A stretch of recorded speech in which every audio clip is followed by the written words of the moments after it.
The Unbreakables Club.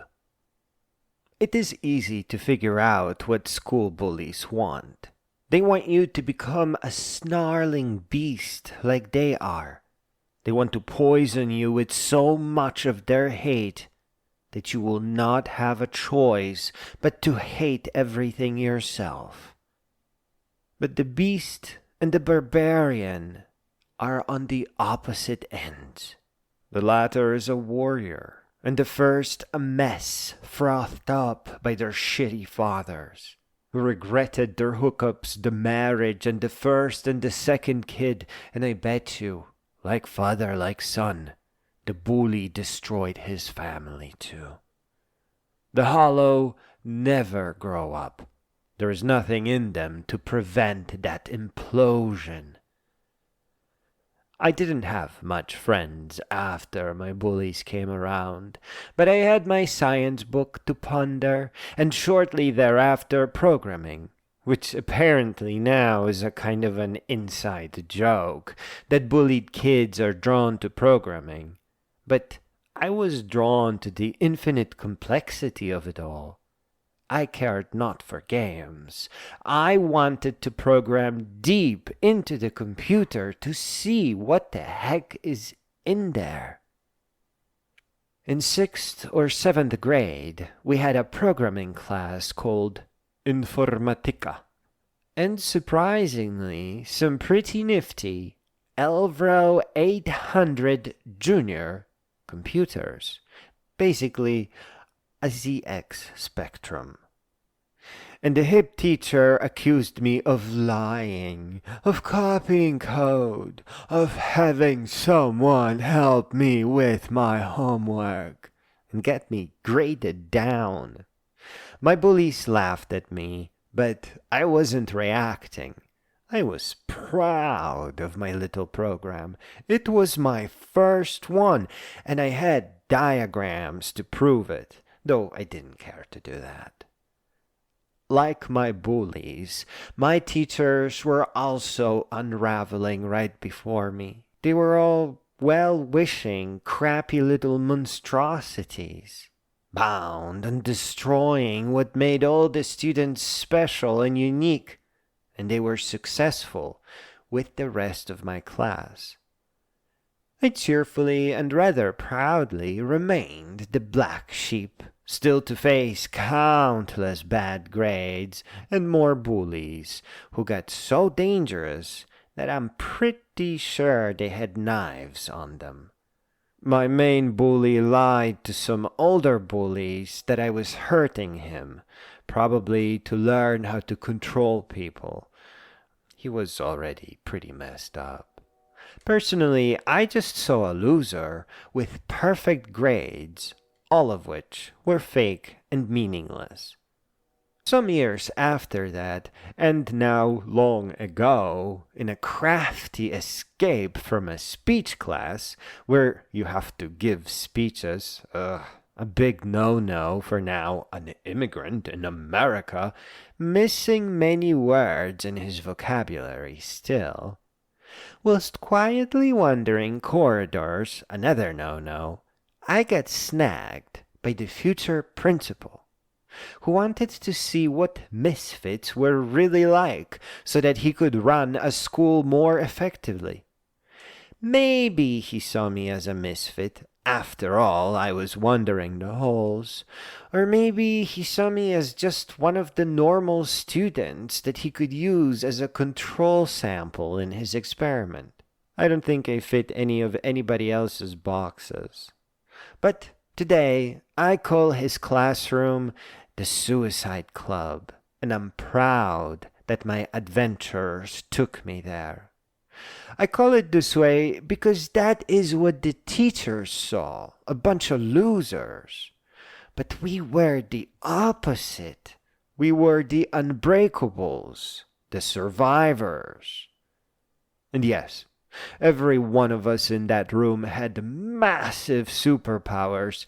It is quite unbelievable. We got filtered right through the crappy school system with all the grading and ineffective education into a single classroom. It's almost comedy. These were the teenage titans, warriors born to battle, all in the same classroom. Can you imagine? They were much stronger than the European kids that I grew up around, and they did have that American color and beauty straight out of those 1990s high school movies. And they were intricate in their minds in ways that I can't describe. I can name every one of their superpowers to this day, though. And I must add that there was one more person, a ghost, a warrior angel, who wasn't in the class. She did not come across as needing any kind of fixing. A young lady who tried to befriend me, but I was much too shy and I couldn't really speak English all that well. I spoke very slowly and I was missing words. Whoever it was is still helping people today. I am sure of it. That was definitely not an ordinary person. A warrior, maybe a Valkyrie, a guardian, some kind of a titan. She approached me the second time sometime later. I could not see her face. She had it covered because it was winter, and still tried to talk to me. What incredible kindness, what generosity. Now, as an adult, I can tell you what the principal was looking for. I can explain it in a single word, too. The misfits were unbreakable. They were causing trouble not because they couldn't adapt, but because they rejected half measures, lies, memorization, shitty parents, crappy bullies, and pretending that they could ever fit in. See, the Suicide Club was not a class of broken kids. They were the ones that couldn't be broken. They were the ones who took life seriously, who lived for real, and saw that it was indeed a big deal. The skinny boy resisted being made fun of and wore his favorite shirt with a cute frog, ignoring the bullies, making fun of him, attacking him, and complaining to us how broken their minds were. Yes, the rich girl didn't put up with anybody's lies because she was already an adult at 16. The traveler slept in a trash bin and woke up just fine, the unbreakable warrior he was. The trenchcoat girl, a real survivor, built families out of pretty scary rejects from the get-go. She was the mother that her mother wasn't. Lots of kids had problems in that school, but they slowly let the school crush them or cure them. The rejects, the misfits, the club already lived their real lives, already counted for more. The principal, when he was preparing the class for the first day, put up a poster that stated, "Wherever you go, there you are," thinking that we were troubled. But we were the most authentic thing in that school. He needed to read that poster more than any of us did. We already had integrated personalities and eyes well on our futures. Unlike the movies, none of us had a normal finale or graduation. We each went in separate directions. And I left that very semester. The biology teacher said that weed was an herb, and I dropped out the same day. I got scooped up by adult education, but school was interfering with my education. I was only able to give proper programming the focus that it deserved after graduating high school. And college was even a bigger disappointment. I did end up on the dean's list, but I don't know how to feel about it. I certainly feel that I didn't deserve to be on there. I expected much higher standards. For one, philosophy class only taught Descartes.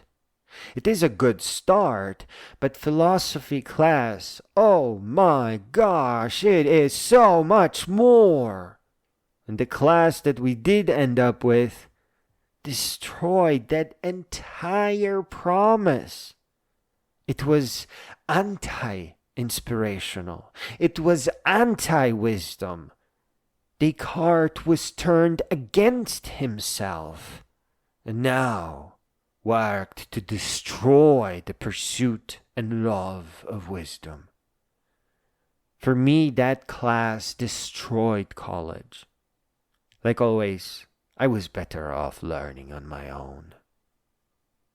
The misfits, they were always way too overpowered for an ordinary existence. They are everywhere, but nowhere to be seen. They are 1,000,000,000 times wiser than when we were children. And know this, the history may be written by the victors, but it is the misfits that grow all the way up and change the world.